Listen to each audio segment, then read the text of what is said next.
So here's my little heater, a diesel heater. Got it hooked up to a spare car battery I had laying around. And that's kicking off some hot heat. I got a number 10. I think that's as high as I'll go for the fan. And it's burning off really well. And just gonna double check here. Make sure my exhaust is okay.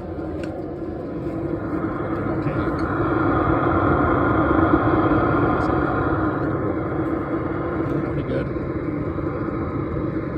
It's pretty hot, so we just want to make sure I put that little fiber guard that came with it. It's kicking off.